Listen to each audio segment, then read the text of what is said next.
This is the story of Robert Berdella, a man who lived quietly in a small house in Kansas City. A man who ran a little shop, chatted with neighbors, smiled politely, and seemed harmless. But behind the closed doors of 4315 Charlotte Street, he hid a darkness that would haunt an entire city.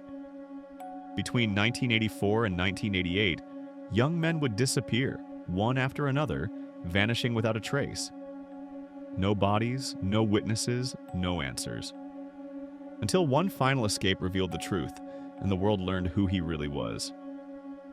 This is the case of the Kansas City Butcher.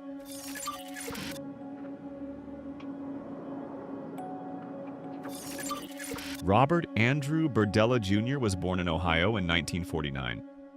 He was introverted, intelligent, but socially disconnected from an early age.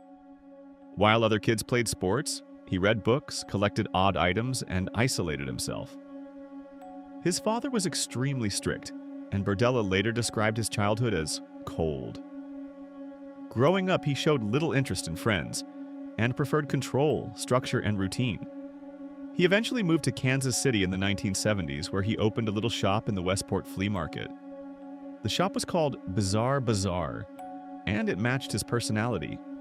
Strange antiques, occult items, odd art pieces, even exotic animal parts. People knew him, but mostly as that weird collector guy.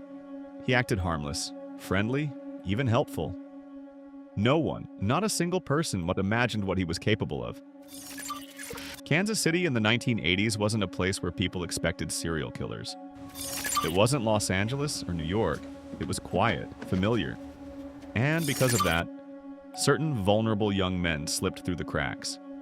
Young runaways, young sex workers, drifters, people who didn't have strong family ties. People who, if they disappeared, no headline would appear. No news broadcast, no search parties. This is how Berdella operated. He targeted young men who were struggling and offered them food, a place to sleep, money, or a job. They trusted him. He looked safe enough. He looked like someone who liked helping misfits. But behind that smile, he was selecting victims. The first known victim vanished in 1984. It didn't make the news. A missing young man in Kansas City wasn't an unusual story at the time. Berdella learned something important. He could do this, and no one noticed. From that point on, his pattern began. He would invite a young man into his house, offer drinks, offer a meal, and once the victim was inside, the door closed and would never open again. Inside his home, he kept detailed journals, logs, documenting the condition of each victim.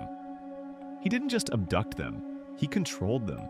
His goal wasn't only violence, it was power. Power over every movement, every breath, every hour. For Berdella, it wasn't about the moment of killing, it was about domination. We won't describe graphic methods, but the level of psychological and physical abuse was extensive, prolonged, and structured. He documented everything, and as if his victims were projects, like he was running experiments. There was something chillingly methodical about him. No chaos, only control. Throughout the mid-80s, more young men disappeared, but authorities didn't connect the dots, because Berdella chose people who were already living on the edge. No one kept tight track of them. Some people assumed they had left the city, some assumed they overdosed, others just said he was always unstable or he probably ran off. But the truth was that one by one, they entered Berdella's house and never left. And Berdella kept living his normal life, selling antiques, going to the market, chatting with other vendors. No one suspected him. He was hiding in plain sight and succeeding. Everything changed in April 1988. One victim, a young man who had been held captive, managed to escape. He ran into the street, terrified, bruised, injured, and begged neighbors for help. When police arrived, they followed him back to the address he pointed at, the house of Robert Berdella. Inside that house, detectives found evidence that ended the case instantly. Photographs, tools, objects, and the detailed journals documenting dates, victims, and what he had done to them. All those mysteries, all those disappearances. suddenly connected. They had finally found the man responsible. Police began identifying the young men in the photographs and journals. Families who had lived for years with silence now learned the truth. Robert Berdella's house wasn't just a crime scene. It was a graveyard without bodies. He had tried to eliminate physical evidence. He believed, truly believed, that if there were no remains, he could never be caught. And for years, he was right. Faced with overwhelming evidence, Berdella confessed. He described details clinically, like someone reading a report. There was no emotion, no empathy, no regret. He accepted a plea deal, which meant he avoided the death penalty.